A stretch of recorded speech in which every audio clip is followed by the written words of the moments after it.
Nous apprécions ce matin votre présence dans ce premier culte francophone. Que le Seigneur vous bénisse, que la grâce du Seigneur soit avec vous, mais aussi vous qui nous suivez au loin, que le Seigneur vous bénisse dans vos maisons, là où vous nous suivez. Amen. Le dimanche passé, nous avons réfléchi sur un thème qui concernait notre marathon de prière. C'était pour clôturer cette marathon de prière. Mais ce matin, nous revenons dans notre thème principal que nous avons commencé dès le début de l'année. Thème tiré du livre de Deutéronome 28, le verset 1. Il est écrit dans Deutéronome 28, 1. Si tu obéis à la voix de l'Éternel ton Dieu, en observant et en mettant en pratique tous ce commandement que je t'ai prescrit aujourd'hui, l'Éternel ton Dieu te donnera la supériorité sur toutes les nations de la terre. Le sujet que nous avons commencé depuis un certain dimanche est intitulé « Si tu obéis à la voix de l'Éternel ton Dieu ». Et nous sommes dans notre quatrième partie en ce qui concerne ce sujet.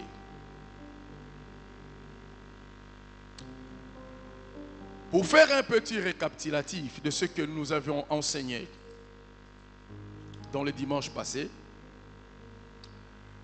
nous nous sommes posé la question de savoir comment Dieu nous parle-t-il. Et nous avons dit que Dieu nous parle principalement par trois différents canaux. Et le premier canal auquel Dieu nous parle, le canal par excellence que Dieu nous parle, nous avons dit que Dieu nous parle par sa parole écrite. Et nous nous sommes posé la question de savoir qu'est-ce donc cette parole écrite? Qu'est-ce que signifie cette parole écrite de Dieu? Que représente cette parole écrite de Dieu? Nous avons dit premièrement, la parole écrite de Dieu représente sa volonté parfaite. Si donc quelqu'un veut connaître la volonté parfaite de Dieu, il n'a qu'à consulter la parole écrite. Nous avons dit secondement, la parole écrite de Dieu représente sa volonté éternelle. Ce qui est éternel, c'est ce qui demeure toujours. C'est ce que les temps et les circonstances ne peuvent jamais changer. Et la parole de Dieu ne peut être changée dans les temps. Les cultures, les coutumes, les traditions humaines peuvent changer, mais cette parole reste la même. Elle ne change pas. Nous avons dit en troisième lieu, la parole écrite de Dieu, elle est la puissance illimitée de Dieu. Dieu a placé, établi sa puissance dans sa parole. C'est pourquoi au commencement, nous trouvons que, alors que la terre était vide et informe, lorsque Dieu a dit, et tout est amené à l'existence. En quatrième lieu, nous avons dit que la parole écrite de Dieu est la sagesse et l'intelligence de Dieu. Celui qui veut trouver de la sagesse et de l'intelligence, il n'a qu'à consulter cette parole. Il n'a qu'à vivre selon cette parole. Il n'a qu'à miser sa vie dans cette parole écrite. Elle est la sagesse de Dieu. Et ceux qui ignorent cette parole c'est tout simplement des hommes et des femmes qui deviennent insensés. Et nous nous sommes posé la question de savoir quelles sont les exigences à remplir pour obéir à la parole écrite de Dieu. Nous voyons qu'il y a certaines exigences que l'homme doit remplir pour que cet homme puisse obéir à la parole écrite de Dieu. Et nous avons donné la première exigence. Pour obéir à la parole écrite de Dieu, il faut connaître cette parole dans son cœur. Parce que l'esprit de l'homme ne peut pas obéir, se soumettre à ce qu'il ne connaît pas. Il faut connaître cette parole. Or, pour connaître cette parole, il faut tout simplement la lire. Il faut l'étudier. Deuxième exigence, nous avons dit que pour obéir à la parole écrite de Dieu, il faut aimer cette parole. Lorsque nous aimons la parole de Dieu, l'obéissance à cette parole devient facile. Ça devient limpide pour obéir à cette parole. Troisièmement, nous avons dit pour obéir à la parole écrite de Dieu, il faut trouver son intérêt dans cette parole. Lorsque nous savons que dans cette parole, nous pouvons avoir des bénéfices, ça sera facile pour nous de nous soumettre à cette parole. Et en quatrième lieu, nous avons dit, pour obéir à la parole écrite de Dieu, nous devons avoir foi en elle. Nous devons croire à cette parole. Nous devons croire à la véracité de cette parole. Amen. Je crois que c'est là où nous nous sommes arrêtés. Ce matin, je vous invite à lire avec moi Matthieu 16, 24 à 25. Alors Jésus dit à ses disciples, si quelqu'un veut venir après moi, qu'il renonce à lui-même, qu'il se charge de sa croix et qu'il me suive. Et que servirait-il à un homme de gagner tout le monde s'il perdait son âme? Ou que donnerait un homme en échange de son âme? Amen. Pour obéir à la parole écrite de Dieu, en cinquième lieu, nous devons être prêts à renoncer à nous-mêmes. Jésus-Christ dit que tout celui qui veut le suivre, tout celui qui veut marcher dans ses voies, tout celui qui veut obéir à sa volonté, il doit impérativement être prêt à renoncer à sa propre vie. Bien-aimé, cette parole de Jésus est l'une des paroles de la Bible la plus dure. C'est une parole forte. C'est une recommandation extrêmement difficile. C'est lui qui veut me suivre. C'est lui qui veut obéir à ma volonté. C'est lui qui veut se soumettre à mes paroles. Il doit renoncer à lui-même. Renoncer à soi-même. Le soi-même dont il est question ici, il s'agit de notre âme. C'est cela notre vrai nous-mêmes. Dans 1 Thessaloniciens, le chapitre 5, le verset 23, Paul nous donne la description de ce que l'homme est. Paul décrit l'homme comme étant un esprit, une âme et un corps.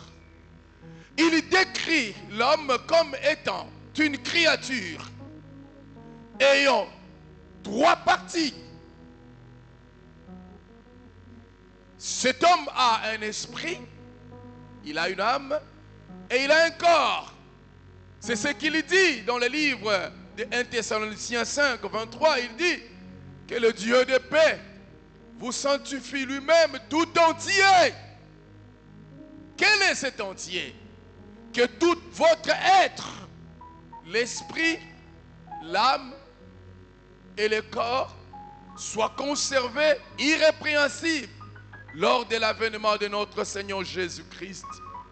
Il décrit là les 3 parties composantes de l'homme. Et dans ces 3 parties, notre vrai nous-mêmes, le siège de notre personnalité, le siège de nos émotions, le siège de notre volonté, c'est notre âme. Et cette âme, frères et sœurs, a un problème, et un problème très sérieux. Cette âme qui constitue notre nous-mêmes, elle a toujours tendance à s'opposer à la volonté de Dieu. Cette âme a toujours tendance à se rebeller contre Dieu. Cette âme a toujours tendance à aller à contre-courant, contre la volonté de Dieu. J'aimerais que la communication chrétienne, notre réalisateur, nous balance Romains 7, à partir même du verset 16 ou même 15. Vous allez voir comment est-ce qu'un homme, un apôtre, l'apôtre Paul, est en train de décrire, de présenter l'attitude de notre âme. Il dit ceci: je ne sais pas ce que je fais, je ne fais point ce que je veux, et je fais ce que je hais. Or, si je fais ce que je ne veux pas, je reconnais par là que la loi est bonne. Et maintenant, ce n'est plus moi qui l'ai fait, mais c'est le péché qui habite en moi. Ce qui est bon, je sais, n'habite pas en moi, c'est-à-dire dans ma chair. J'ai la volonté, mais non le pouvoir de faire le bien. Le verset 19, il dit: car je ne fais pas le bien que je veux, et je fais le mal que je ne veux pas. Voilà notre âme. Il y a la volonté de Dieu, le bien. Il y a la volonté de Dieu, la vérité. Il y a la volonté de Dieu, l'amour. Il y a la volonté de Dieu, l'intégrité. Mais cette âme ne veut pas le faire. Notre âme s'oppose contre la volonté de Dieu. Elle veut aller emprunter une direction qui s'oppose à Dieu. Et voilà pourquoi, pour que cette âme puisse s'incliner à la volonté de Dieu, obéir à la parole de Dieu, il faut que nous arrivons à renoncer à la volonté de notre âme, à renoncer à nous-mêmes. C'est ce que Jésus est en train de dire. Celui qui veut me suivre, qu'il prenne sa croix, qu'il renonce à lui-même et qu'il prenne sa croix. Renoncer à soi-même, c'est quoi? C'est tout simplement refuser toutes les propositions de notre âme qui s'opposent à la volonté de Dieu. Refuser les désirs, les orientations de notre âme qui s'opposent à la volonté de Dieu. Quiconque veut obéir à Dieu, à sa parole, quiconque veut se soumettre à la parole de Dieu, aux Écritures, il doit s'élever et dire non à son âme. Nul ne peut se soumettre à la volonté de Dieu. Nul ne peut obéir aux Écritures sans dire non à son âme. Notre âme a un pouvoir d'orientation. Notre âme a un pouvoir de direction. Notre âme veut nous diriger. Mais pour que nous puissions obéir à la volonté de Dieu, nous devons être prêts à dire non à notre âme.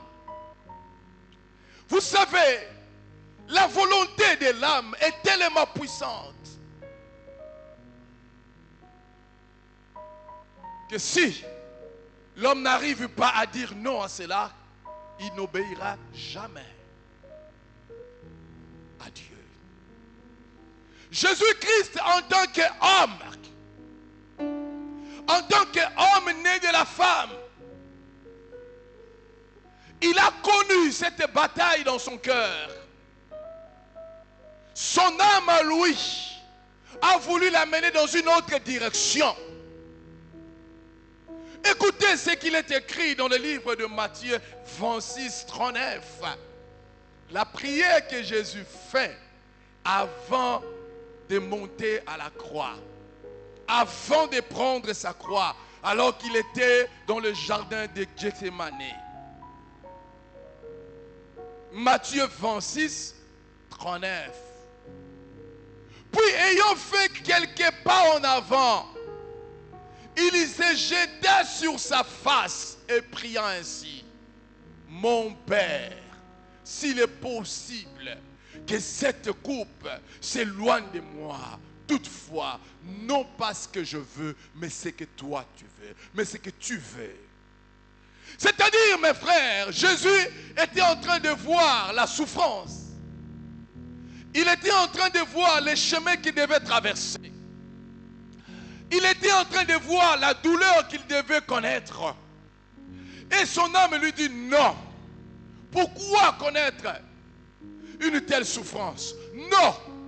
Tu peux tout simplement renoncer à ce chemin. Mais la parole de Dieu, la volonté du Père était qu'il se retrouve à la croix. Mais son âme dit non. Pourquoi souffrir ici? Même Jésus a fait face à cela. Mais gloire à Dieu. Gloire à Dieu. Car le second Adam n'a pas fait comme le premier Adam. Il a dit non à son âme pour obéir à la volonté de Dieu, pour obéir à la volonté du Père. Il a dit non à son âme. Celui qui veut se soumettre à la parole écrite de Dieu, il doit être prêt à renoncer à lui-même. Il n'y a pas d'obéissance sans renoncement. Nous devons nous renoncer à quelque chose. Nous devons nous renoncer à quelqu'un. Nous devons nous renoncer à une volonté. Nous devons nous renoncer à un désir. Nous devons nous renoncer à une attitude pour obéir à la parole. Nous avons l'obligation de renoncer à quelque chose. Chacun d'entre nous ce matin, dans son cœur, il a quelque chose auquel il doit renoncer pour se soumettre, pour obéir à la parole. Il n'y a pas de l'obéissance sans renoncement.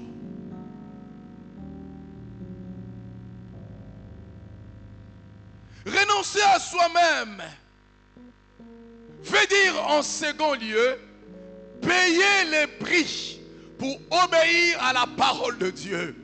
Mes frères, pour obéir à la parole de Dieu, il y a un prix que l'homme doit payer. Il y a un prix que chacun d'entre nous, nous devons payer.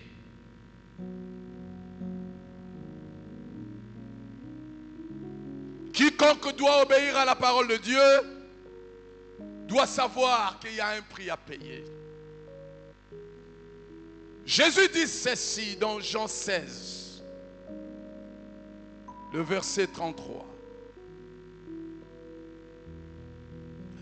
Je vous ai dit ces choses afin que vous ayez la paix en moi. Vous aurez des tribulations dans le monde, mais prenez courage. J'ai vaincu le monde.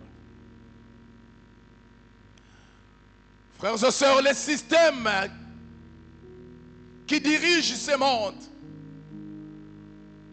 le système ou l'ordre spirituel qui gouverne ce monde s'oppose totalement à la volonté de Dieu.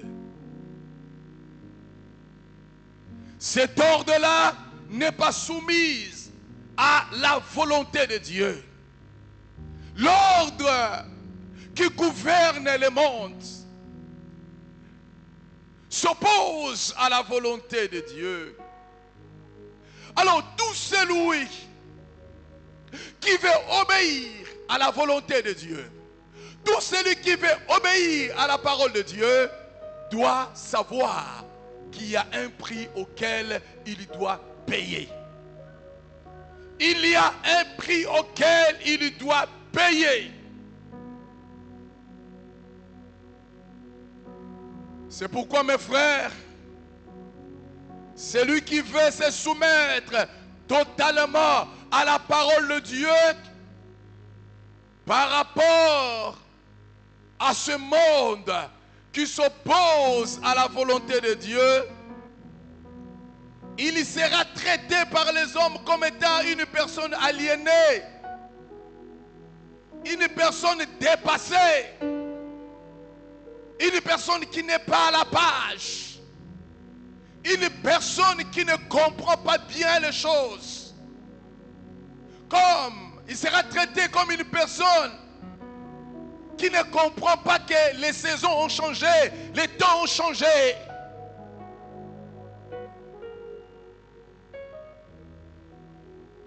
Et bien aimé,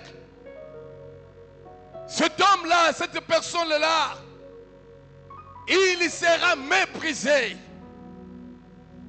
Il ne sera pas honoré. Il sera considéré comme étant une personne qui n'est pas à la page.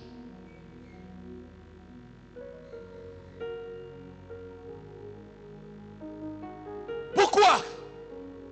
Parce que le système du monde, le système qui gouverne le monde, s'oppose à la volonté de Dieu, s'oppose à la parole de Dieu, la parole écrite de Dieu. Celui qui veut obéir à la parole de Dieu, le monde s'opposera à lui parce qu'il sera traité d'un conservateur aveugle. Un conservateur aveugle. Il va se retrouver dans les camps des minorités.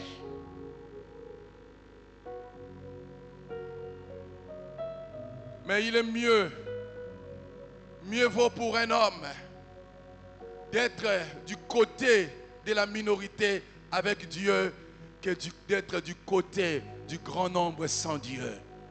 Alléluia. Il sera traité un conservateur. Celui qui veut obéir à la parole de Dieu doit savoir que c'est possible. Il est possible qu'il puisse connaître la souffrance, la persécution, les injustices.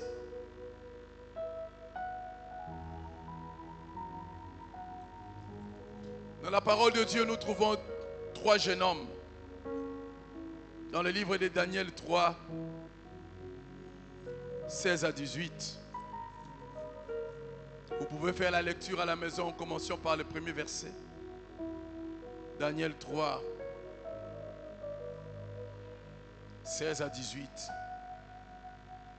La Bible dit, Shadrach, Meshach et Abednego répliquèrent au roi Nebuchadnezzar. Nous n'avons pas besoin de te répondre là-dessus. Voici, notre Dieu que nous servons peut nous délivrer de la fournaise ardente. Et il nous délivrera de ta main, ô roi. Sinon, sache, ô roi, que nous ne servirons pas tes dieux et que nous n'adorerons pas la statue d'or que tu as élevée. Ce grand roi, il a construit une statue d'or imposante, auquel toutes les nations de la terre devaient se soumettre à cette statue d'or. Toutes les nations de la terre devaient incliner leur cœur, obéir à l'ordre donné par Nebuchadnezzar, se soumettre, se prosterner devant cette statue d'or. Mes frères, le monde est en train de construire des systèmes diaboliques, des systèmes sataniques, dans lesquels toute l'humanité est appelée à se soumettre. Mais Daniel, les amis de Daniel, Shadrach, Abednego et Meshach, ils ont été contraints à se soumettre. Mais ils ont dit, nous n'avons pas besoin de te répondre là-dessus. Nous n'allons pas nous soumettre à ta volonté. Et Nebuchadnezzar avait décidé qu'il soit jeté dans la fournaise. Mais j'aime la parole de ces jeunes. Ils ont dit que notre Dieu est capable de nous délivrer de ta main. Mais, combien même que ce Dieu ne le ferait pas, combien même que ce Dieu accepterait que nous puissions passer par la fournaise, combien même que ce Dieu accepterait que je puisse perdre ce que j'ai, je ne désobéirai pas à sa volonté. Je resterai soumise à sa volonté, soumise à sa parole. Et l'histoire de l'Église primitive nous le démontre.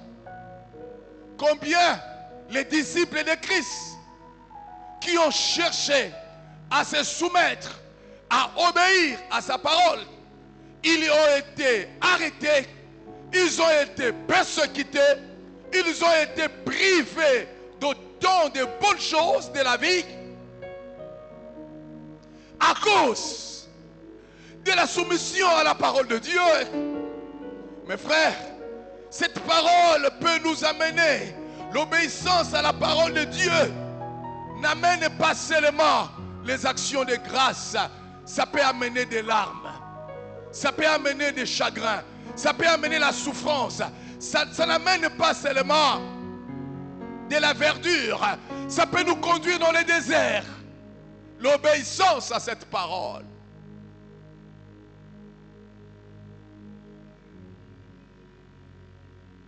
Frères et sœurs, Nous devons le savoir qu'il y a un prix que tout homme, tout croyant est appelé à payer pour obéir à la parole.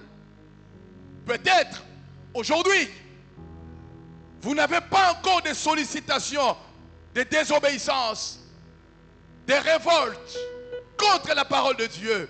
Mais sachez-le qu'un jour, ces sollicitations viendront. Elles viendront, ces sollicitations, qui chercheront à vous éloigner de la sainte parole de Dieu, à vous révolter contre la parole de Dieu, à abandonner la parole que tu as entendue de ta jeunesse.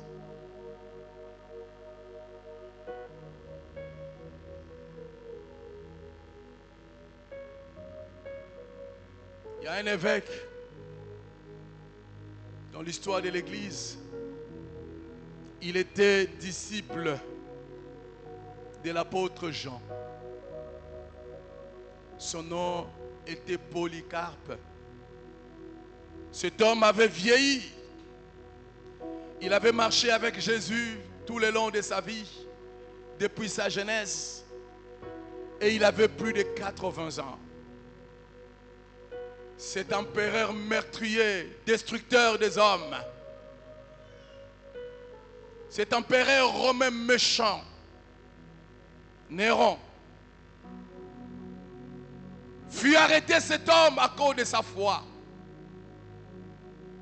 Et on l'amena à la barre. Et on lui dit, devant tout le monde, Polycarpe, renonce à ta foi. Renonce aux enseignements que tu as enseignés sur Jésus. Renonce à Jésus. Et ce vieux homme de plus de 80 ans a regardé l'empereur en face. Il a dit, je marchais avec cet homme depuis ma jeunesse.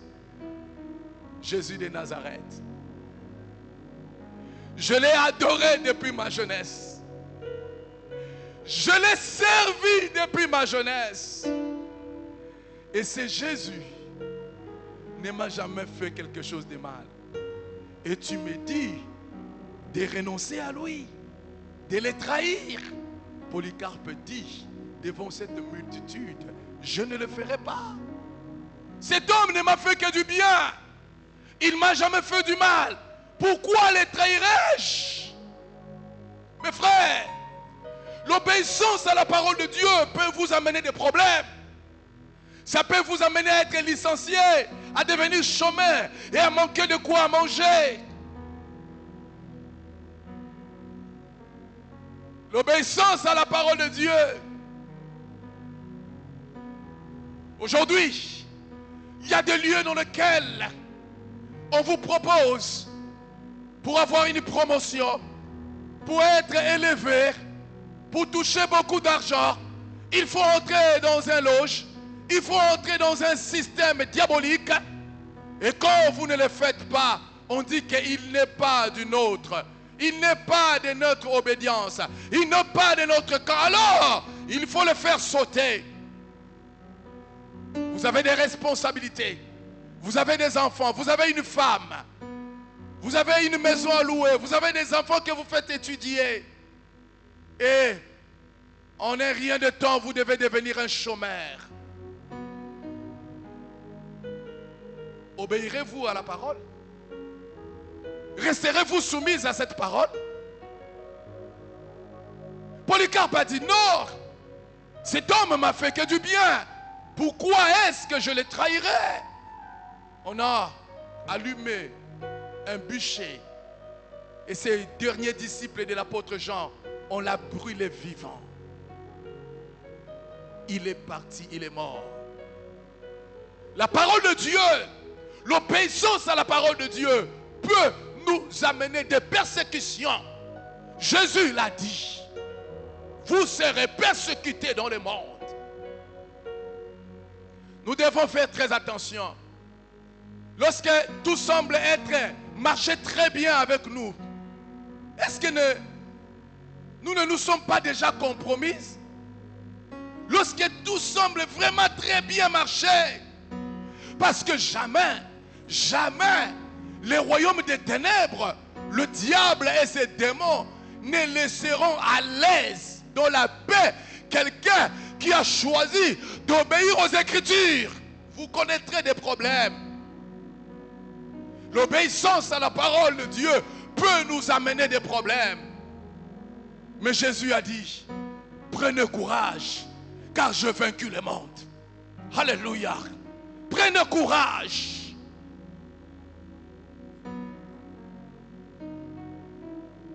Celui qui obéit à la parole de Dieu doit savoir qu'il est possible qu'il puisse connaître la persécution.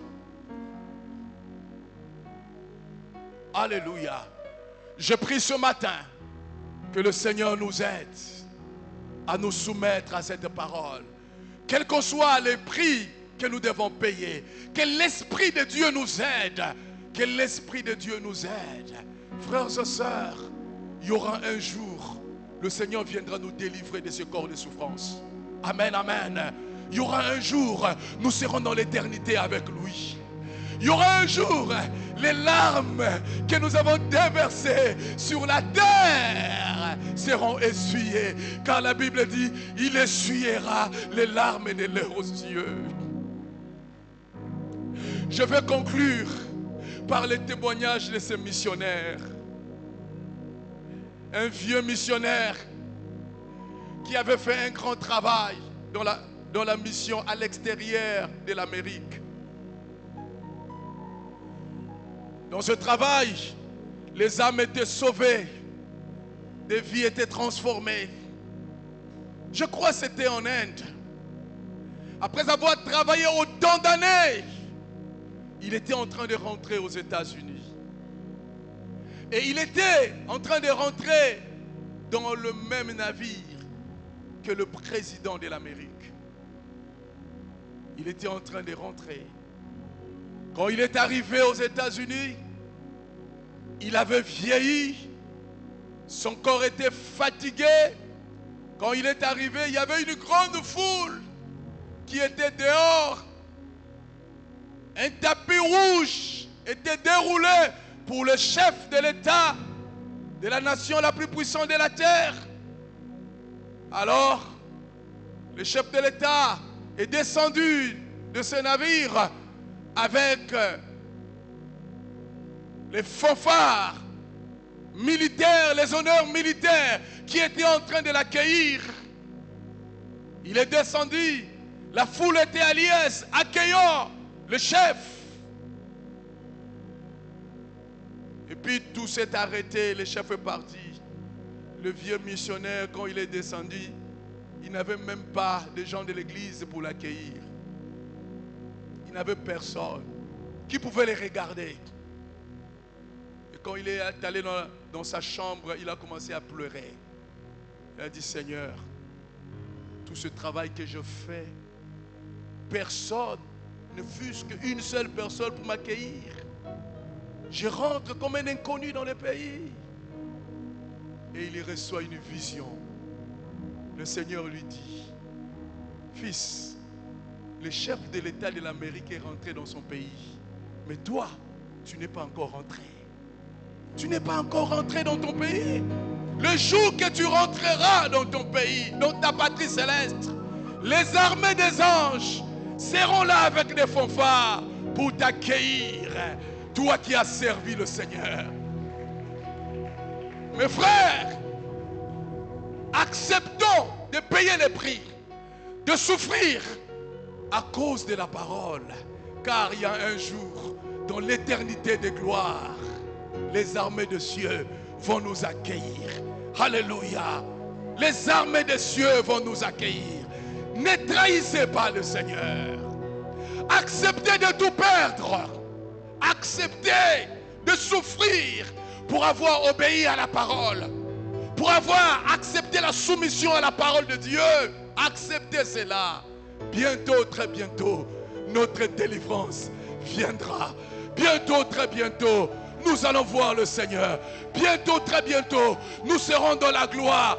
Bientôt, très bientôt, il essuiera les larmes de nos yeux. Bientôt, très bientôt.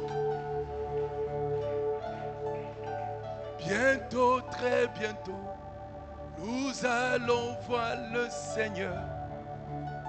Bientôt, très bientôt, nous allons voir le Seigneur. Bientôt, très bientôt, nous allons voir le Seigneur. Alléluia, alléluia, nous verrons le Seigneur. Bientôt, bientôt. Oh, nous allons voir le Seigneur. Bientôt, bientôt. Alléluia. Oh, bientôt.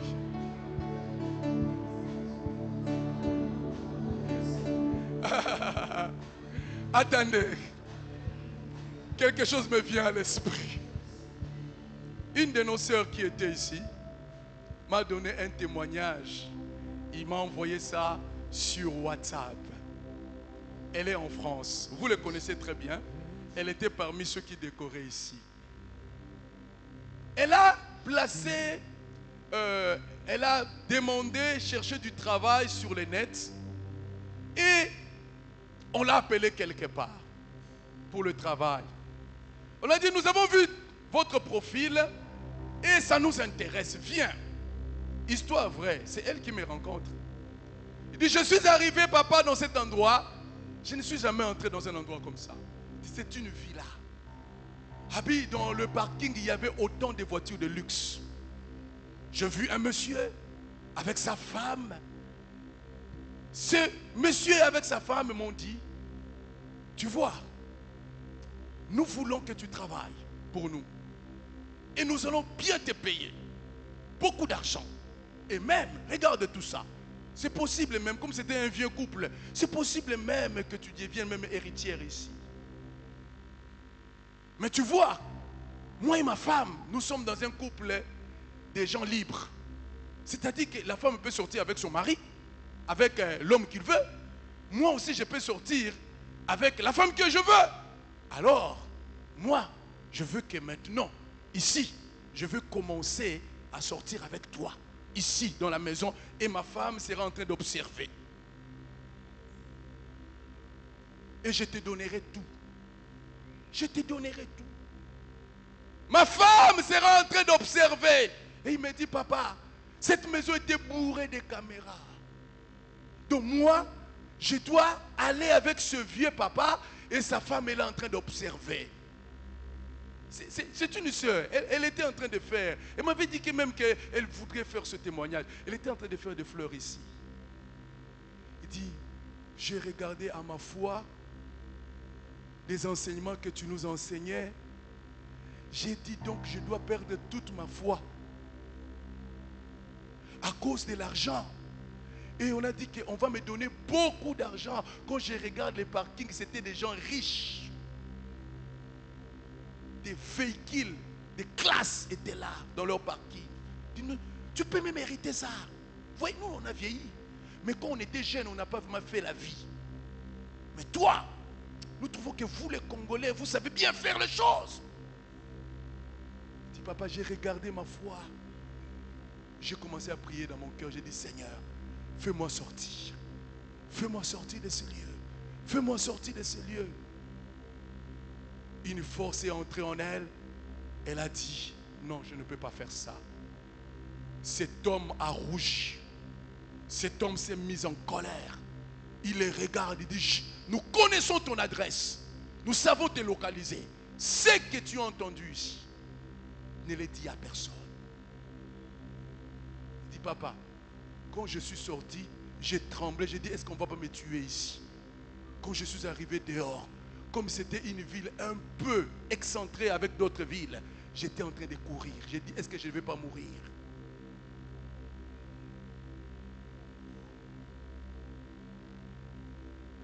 Acceptons de tout perdre, mais ne pas perdre la parole de Dieu. Ce témoignage m'a beaucoup édifié. Bientôt, très bientôt, nous allons voir le Seigneur. Bientôt, très bientôt, nous allons voir le Seigneur.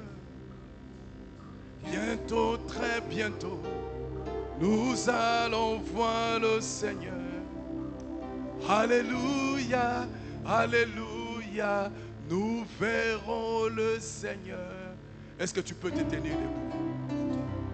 Nous allons voir le Seigneur. J'aimerais que tu pries pour toi-même. Tu dis, Seigneur, garde-moi. Garde mon cœur. Que je ne te trahisse pas. Seigneur, quel qu'en soit les temps, quelle que soit la souffrance, que je reste attaché à ta parole. Nous allons voir le Seigneur. Bientôt, très bientôt, nous allons voir le Seigneur. Bientôt, très bientôt, nous allons voir le Seigneur. Alléluia. Alléluia, alléluia, nous verrons le Seigneur. Père, je prie pour ton peuple. Garde ce peuple. Permets que ce peuple reste ferme dans la foi. Que ce peuple n'abandonne pas la foi à cause des avantages terrestres. Garde-nous. Que nous puissions marcher avec toi. Que nous puissions marcher à l'obéissance. Que nous puissions nous soumettre à cette parole. Bénis cette parole dans nos cœurs. Bénis nos offrandes. Bénis nos dîmes. Au nom de Jésus-Christ. Amen. Est-ce que tu peux très bien acclamer le Seigneur? Tu peux préparer ton offrande et ta dîme, tu le mets dans le panier. Nous vous rappelons que les dimanches prochains, ça sera le dimanche où nous allons ramener